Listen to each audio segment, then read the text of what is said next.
Awesome. Well, thanks, Jay, for joining today, and everybody who's live and will be listening to this on our YouTube channel.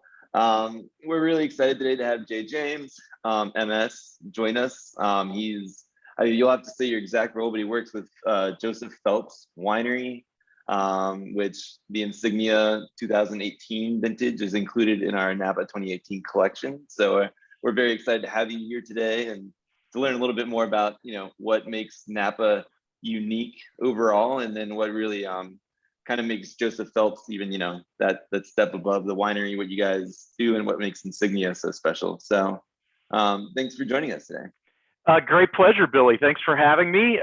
So my role with the winery is Vice President of Sales. I oversee all of the external sales with Joseph Phelps. So all of our trade activity, export, distribution, sales into stores and restaurants, all of those things. My team manages that. And so it's a great pleasure to be here to talk about Joseph Phelps, about Insignia, and about Napa in general. So where should we kick off? Yeah, well, I was gonna say, aside from Joseph Phelps too, it looks like you had a really interesting career so far in wine. You want to touch a little bit on the whirlwind of your past? Sure. Yeah, I'll give you the 60-second resume. Born and raised in Atlanta, Georgia, where I eventually went into the restaurant business. I got there because I was in engineering school, Georgia Tech alum, and dropped out to play guitar in a rock band for a few years. Then as I decided to get serious again, I went back to music school instead of going straight back to engineering. And when I did that, I needed a job. I wound up working as a room service waiter for the Ritz-Carlton in downtown Atlanta. And that's where I got started in wine. There was a sommelier there who he was a real geek and had studied chemistry, and as I had, and so we could communicate on that level, and I got fascinated with it. I went back to Georgia Tech eventually, but as I was wrapping up, that was when I discovered the Master Sommelier program. I stayed in the restaurant business and was running wine programs in a big restaurant company in Atlanta at the time. And so I decided I was going to go pursue Master Sommelier, and that kind of kicked me off into a wine career. And shortly after I passed that exam in 1997, I got the opportunity to move to Las Vegas as wine director at Bellagio, the opening wine director. So I opened Bellagio and stayed in Las Vegas for about 15 years, 6 years there, and then VP of fine wine for Southern Wine and Spirits, now Southern Glazers Wine and Spirits, the largest distributor in the world throughout the United States. But I was in charge of that portion in Nevada. I left Nevada to come join the winery side of the business back in 2013 with Chapelet, and then I have actually joined Joseph Phelps as VP of Sales effective this April. That's such I always like to hear everybody's paths into wine because it's always so different, and then yours is just so interesting there. I have this saying, I actually put it in my bio, which is, I wanted to play rock guitar as a kid. I wanted to play rock guitar, which I did, fly jets, which I didn't. And then I got into the wine business by accident, just like everybody else. Oh, that's awesome.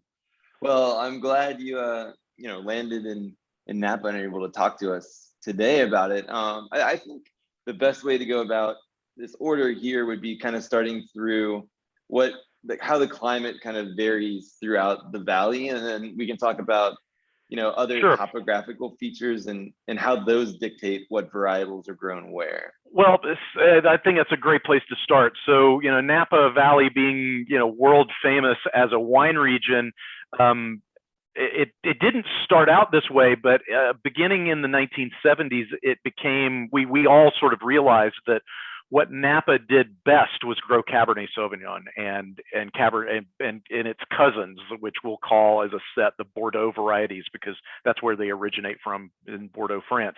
So we all started figuring that out in the 70s and 80s, that this was really where we excelled. And now you can kind of see this progression that's happened in Napa.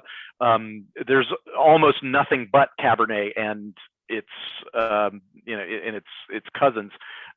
Down in the south part of the valley where it's a little cooler, especially in the Carneros district, still a little bit of Pinot Noir and Chardonnay. but Cab is really king here, and that's because the climate is exceptionally well suited for it, as well as the soil types and aspects, all the things that make a vineyard site unique. That's really what's become key. Now, that isn't to say, you can't find a little bit of Syrah or Viognier or, other things from other places that grow in Napa Valley, but it's really become all about Bordeaux varieties, and Cabernet Sauvignon is the leader of that bunch. So that said, one of the things that's important to know about Napa Valley, as if you're a Northern Hemisphere denizen, we kind of tend to think in terms of it's hotter in the south and it's colder in the north. That's, if you look at the Northern Hemisphere, that's sort of the gradient that exists. You get closer to the equator, it's warmer. You get closer to the pole, it's colder. Napa Valley is exactly the opposite of that, and it's more of a localized climate effect, completely driven by the fact that the Napa Valley and the Napa River Delta opens up into the very north part of the San Francisco Bay. It's a little kind of subset called the San Pablo Bay. And so because the southern part of the valley is closer to this body of water, the temperature is more moderated. So it's cooler in the south, and it's actually warmer in the north of the valley.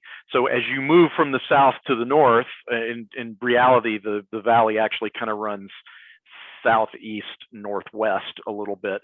But as you get up to the north part of the valley, Calistoga and Santa Elena, which is where we are, the northern ish most parts, it's warmer than it is down in the south. And so that's important to know. As you get down towards the south, Cabernet Sauvignon becomes less suitable as for a variety for that location, because Cab needs a little bit of warmth. It likes some heat, not really hot, but it kind of likes to be in the middle range, and that's where most of the center part and upper part of Napa Valley is. It's kind of in the middle of the temperature zone for Cab. So one of the things, and then I guess I'll talk a little bit about aspect and kind of the lay of the land. You really have three general classifications of style of land in Napa Valley. The middle of the valley is what we call the valley floor, Napa Valley floor, and that vineyards that are in the bottom of the floor are characterized by richer soils. Most of the soil has been moved around by the Napa River at some point, so they're alluvial, pretty rich, flat land. It's easy to farm, and there's some spectacular vineyards on the floor. But one of the things about the floor is that it's not the most well-drained soils. Usually has a little bit lower rock and pebble, stone kind of components. The soils tend to be a little bit heavier, and grapevines, like for wine at least, they kind of need to struggle a little bit. They need some conditions that aren't going to make it necessarily easy for the vine to grow, because when that's the case, vines spend more energy growing leaves and vegetation than they do focusing on getting the fruit ripe. And you want to kind of trick the vine into focusing on the fruit rather than the leaves. And that's what makes a better wine. So while the valley floor, there can be some really great vineyards in the valley floor as a class, not, I think, as quite as high quality as the other two sections of the lay of the land, which would be the next we call benchlands. Think of those as sort of the foothills. It's slightly raised up from the valley floor a little bit, sort of on the edges of both sides of the valley, and practically all of our vineyards are on benchland. What isn't, there's just a few vineyards here on the home ranch that are actually really better classified as hillside because they're steep and they're up a little bit. But most of our vineyards are located on the benchlands, and the benchlands are characterized by a little bit more rock material that's mixed into the soil, a little bit better drained, so the soils are a little drier, the groundwater seeps further down. And that forces roots to drive down deeper into the soil to find sustenance, to find water, to find the nutrition that they need. And that characteristic results in more complex flavors in the grapes.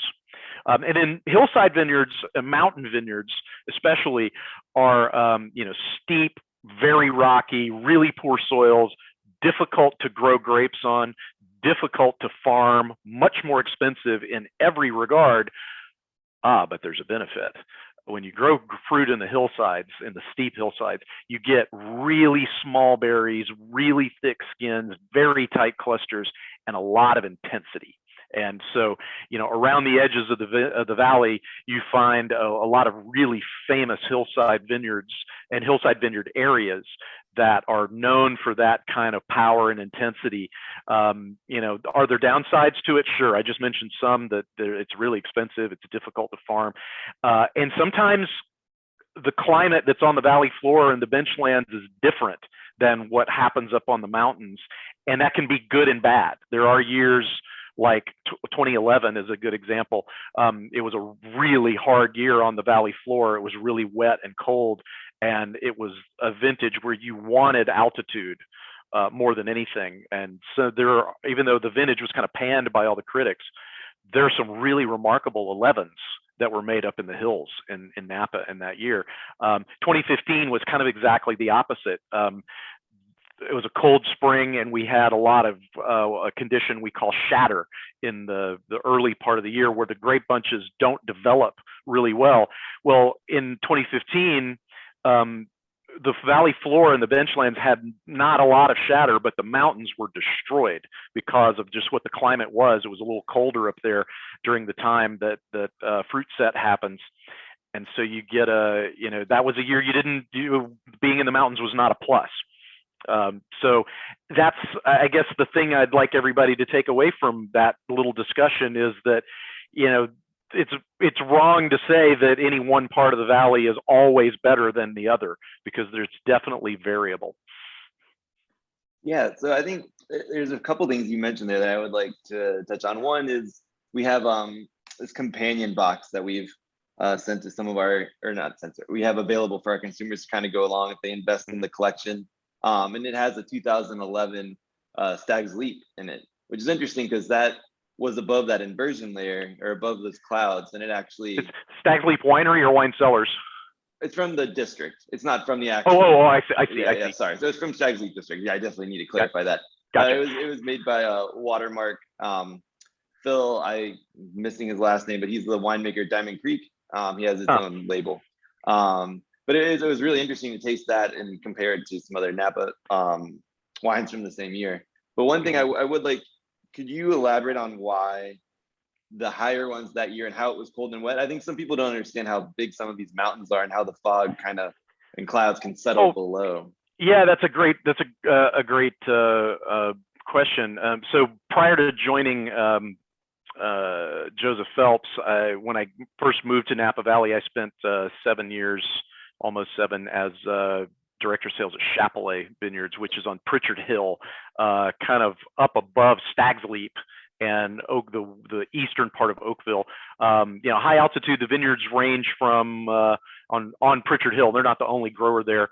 Other famous wineries like Ovid and Colgan and Bryant, which is actually right below Chapelet.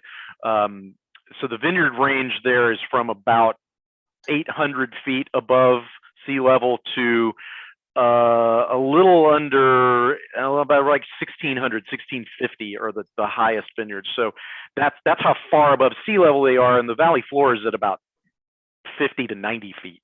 So it's really low. So that's a huge difference. And I mentioned the bay and San Pablo Bay. Well, there's a huge influence all throughout Napa Valley from San Pablo Bay. And what happens is almost like a heat pump. Same thing goes on in a more macro scale with the Central Valley of California. It heats up in the summer, the air rises, it draws cold air off the Pacific in a very large scale. And that's what makes the coastal area of California really suitable for wine, is that inflow during the summer of colder air from the Pacific. Well, exactly the same thing happens in Napa Valley on a much more regular basis, because the north part of the valley heats up and the air rises and it draws cold air off of the San Pablo Bay, very far up valley. It can make it all the way to Calistoga during the middle of the summer. Well, as the day warms up in June and July, that fog starts to burns off in the north first, and it burns off last in the south, and then it comes back first in the south in the evening as it cools down and the airflow starts to run back up. Well, that marine layer that happens and comes off of the San Pablo Bay makes it up to about 800 feet. And I remember this from my time at Chapelet, that when I would drive up the hill, when I got to the first vineyard, that's when I popped into the sunlight if it was foggy and messy down on the valley floor. I live in the town of Napa, so it's about a 25-minute drive, and I'd be in the fog and not need sunglasses all the way until I got to 800 feet. And then I was blinded because the sun went from, dark and murky to bright in about 50 feet.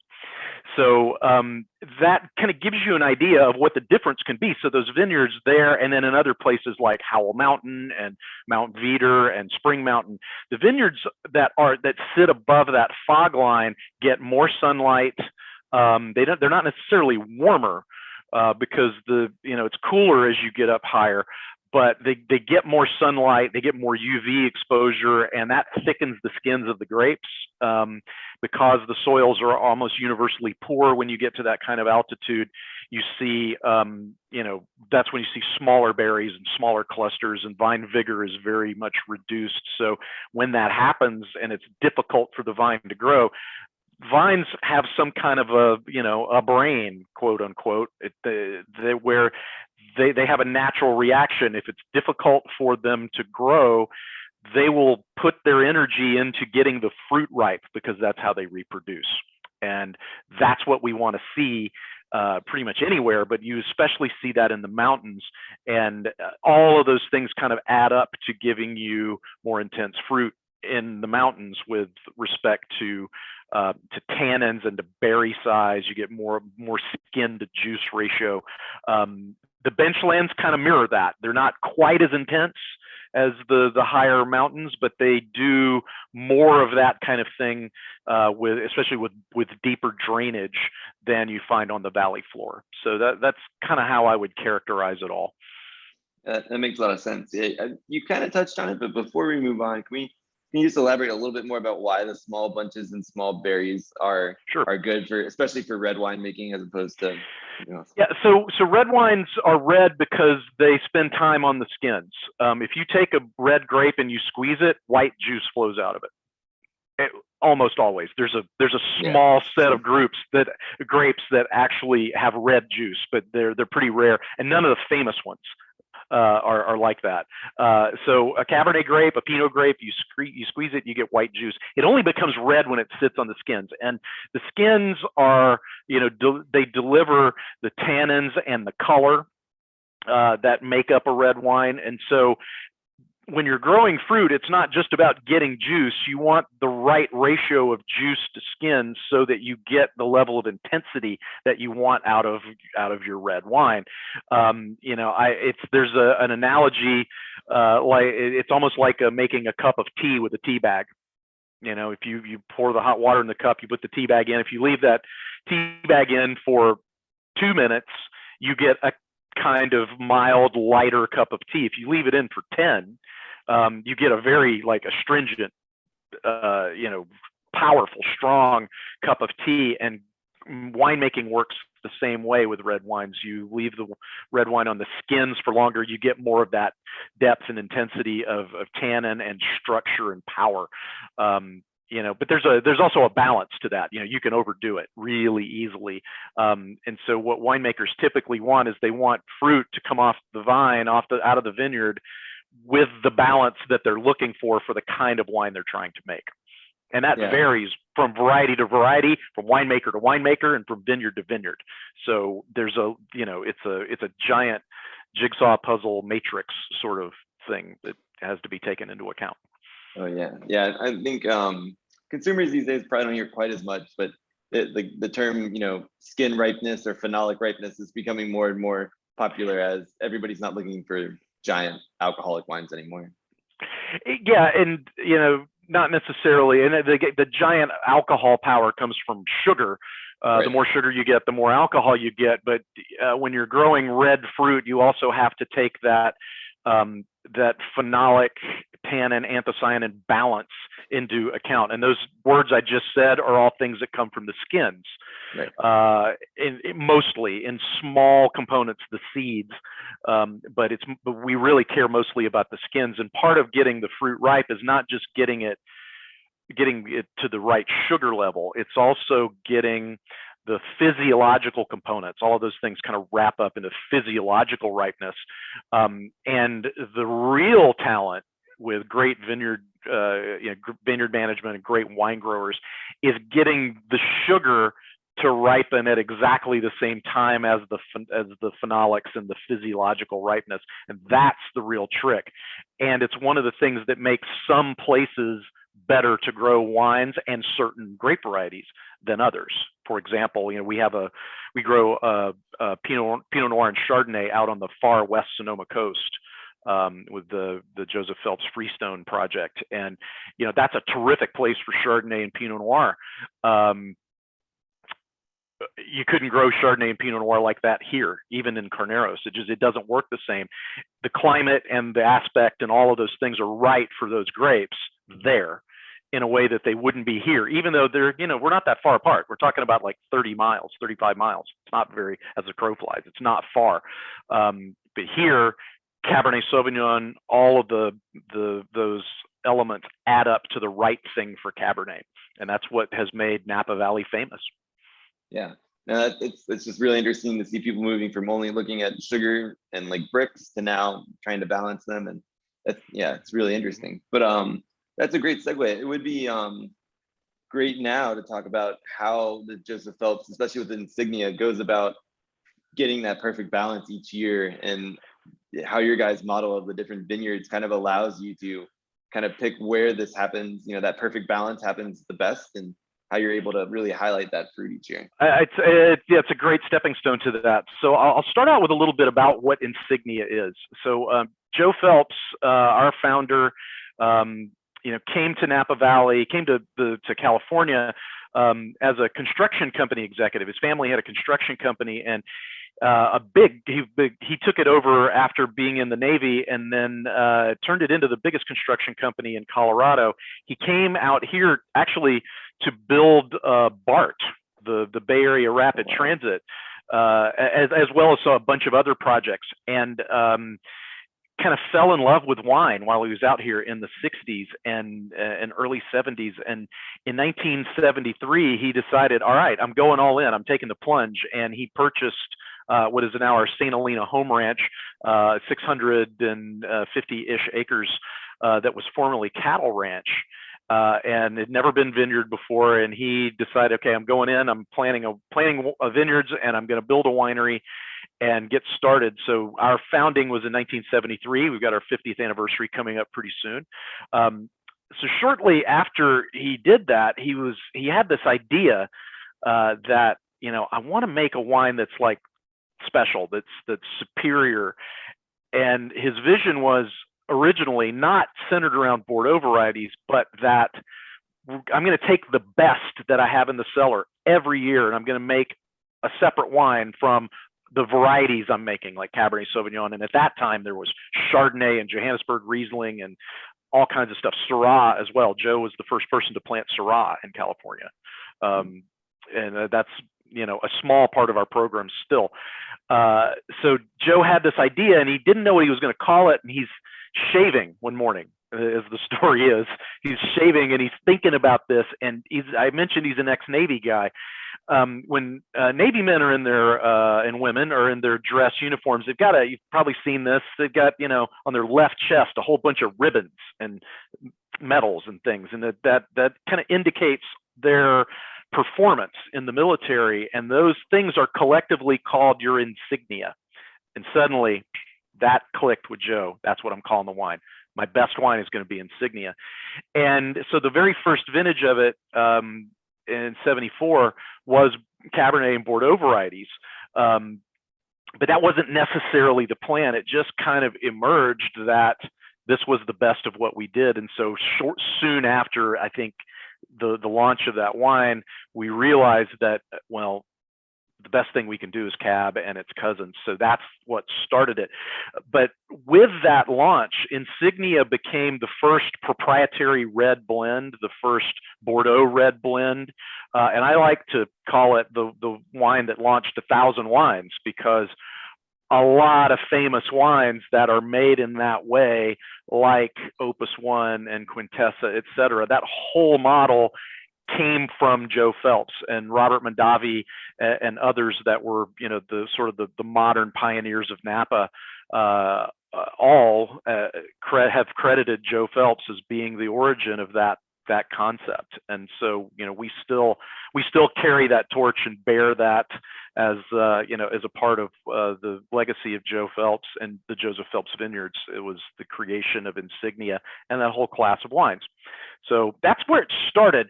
Now, the thing that was really special about Joe was he has the home ranch in Santa Elena there in the early 70s, and he started becoming aware very early on of those temperature differences and soil differences that I talked about earlier when we were just discussing Napa Valley in general. And what he figured out very early on was that it would be a great idea to have a lot of diversity among the vineyard holdings for Joseph Phelps Vineyards, because there could be conditions that were not ideal in St. Helena, where the home ranch is. And so he began acquiring in the 70s and 80s and even into the 90s other vineyard sites around Napa Valley. And he wasn't looking to mirror what he already had. He wanted something that was slightly different. Now, he stuck to benchland vineyards because he thought that was the sweet spot. We get great drainage. We get a little bit of the hillside effect. It's not as difficult to farm as the mountains. So he sort of stuck with that. All of our 7 estate vineyards in Napa Valley are benchland vineyards. With, as I mentioned, a little bit of hillside kind of up behind me here at the winery. It's mostly benchlands, and the interesting spread here is that St. Helena is the northernmost vineyard in our collection, and they sort of work their way south all the way down to a part of Napa, which I think will become an official AVA one day, called Susquehanna Mountain, which is way down to the south of the city of Napa. It would be in Carneros, except that it's on the east side of the river. Carneros stops at Napa River. And so it's down in the Carneros climate zone, but benchlands, eastern facing aspect, generally, pretty well drained soils down there, but it's a very cooler profile than we have here at St. Helena. And then in between, we've got vineyards, quite a few vineyards in the Stag's Leap area, sort of right next to the famous Fay Vineyard of Stag's Leap Wine Cellars. Our parcel there is called Las Rocas. It's right underneath the Stag's Leap Palisades, and another property close by called Barboza. We have some property in Oak Knoll. The somewhat it wasn't misnamed at the time. Oak Knoll District didn't become an AVA until later, but our first vineyard there is called Yountville. It's not actually in Yountville, it's actually in Oak Knoll. But just south of there, our most recent acquisition is a vineyard that was part of the historic Red Hen Vineyard, and we've named that El Venedito. And that's a really also interesting site in the Oak Knoll district. And then a little bit of the Banca Dorada property, which is located in Rutherford, and that's one of our like the Yountville, El Venedito, and Banca Dorada are all on the western side of the benchlands, and that diversity of vineyards gives us this really remarkable condition with our fruit, in that almost no matter what happens from a climate standpoint, we have a vineyard or two that really excel in those conditions. Now, we obviously manage them all so that every year so that they're going to do the best that they can, but there's always one or two of them that just shine.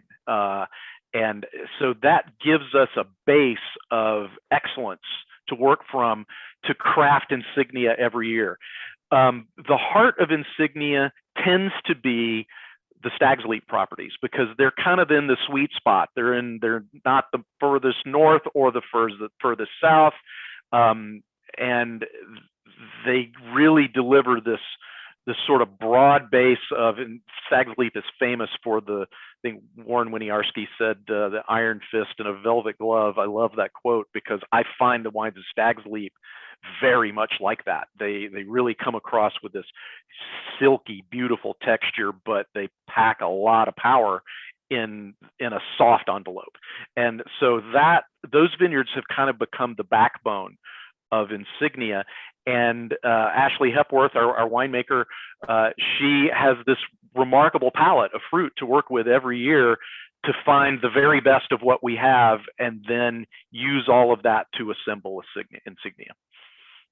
That's awesome. Yeah, no, you were just telling me about that the other day, and I was really interested, and I didn't know that it actually was looking at what inspired some of those, like Opus One and some of that same approach. So that's really interesting. Cool. So, like I was saying earlier, we have Insignia 2018 in our Napa collection, and this collection is all about the 2018 vintage. So could you tell us a little bit about generally the 2018 vintage and Insignia from that year? Happy to. We consider the 2018 vintage to be one of energy and great length and finesse. It was a vintage that it didn't really hit the radar screen, I think, with the critics as a spectacular vintage. And I have this personal belief that, I think our critics out there, they still kind of have this mindset that it's the warmer vintages in Napa that are the greatest ones. And while that's certainly true in Bordeaux and places, other places around the world that tend to be cold, we're sort of in the middle of the range. And so I think that it's not always the warmest vintages that make the best. And 2018, I think, is a perfect example of this. Wasn't a cold vintage by any stretch, but it was cooler than what you find in some of the really remarkably lauded vintages like 07 or 04, or even 12, 13, 14. 18 was a little bit cooler. In fact, the beginning of the year started almost on the same trend as 2015, but I think the crop wasn't as small as it was in 2015. We didn't have shatter like we did in that year. And so what ended up happening in 2015 was you just got this really beautiful right down the middle kind of climate for the vintage. And we had just a really lovely conditions all year long. A colder start, and that sets us up for a longer hang time. And hang time is one of the characteristics that really makes the difference between a good wine and a great wine. That hang time is what helps deliver kind of delaying the sugar ripeness so that the grapes have time for that physiological ripeness we were discussing earlier to happen. And 2018 was a classic example of that. So while we got great power, we also got great depth and really remarkable balance. And just a very sort of focused wine, maybe a little brighter than some surrounding vintages. I'm just kind of beginning to get to the 19s, and I'm finding the 19s to be a little bit more lush than the 18s. It was a little bit rounder, riper vintage than 18. But the 18's got a special place in everybody's heart. And I can tell you that when we launched the 18 in Europe and in our export markets, especially the ones that are really accustomed to buying great first growth Bordeaux, the Insignia was a grand slam home run. It just knocked everybody out of the park because it has this balance that is, I don't want to say it's unique or even unusual in California wines, but not every California wine has the same sort of balance that you find with the Insignia 18, in that it's got power, but it's also got brightness and this really kind of fresh palate to it. And so that's one of the reasons that we're very excited about the 18 Insignia, and I'm happy to report the critics have also been very excited about it. We've gotten a lot of very high numbers that we're quite proud of. That's awesome. Yeah, when you're noting the brightness, I guess it's interesting, especially for our investors, from the aging perspective. the two main components that help a wine age for an extended period of time. I mean, there could be sugar in there, but it's kind of, phenolic, or I guess tannin and acid, and then you can get down into alcohol and sugar. So that brightness will probably help it develop over time, would you say? For certain. I think there've been wineries out there and vintages out there that have proven that tannin alone will not, and phenolics alone don't necessarily equate to longevity. It's the wines that start with a really remarkable balance. They seem to carry that all the way through. And that is not only a goal of ours with the creation of Insignia, but it is certainly the reality of the 2018 vintage. That's the way that it came through. And we could not be more proud of it. Awesome. Well, I think that's a great place to wrap up here. I really appreciate your time. I'm glad you're feeling well enough to join us today, but this has been really, really insightful. I hope to make it up to visit you guys one of these days next time I'm in Napa. Billy, I look forward to when you come by. Let me know. I'm here at the winery most days. I'm expecting to begin traveling some again next year, so that'll give me a little bit of advance notice. I want to make sure I'm here when you're around. Oh, will do for sure. But no, speaking of advance notice, I appreciate you helping us out on short notice. So thank you so much. My pleasure. Thanks for including us in the collection, and I hope everybody got a lot out of it. It was a fun discussion.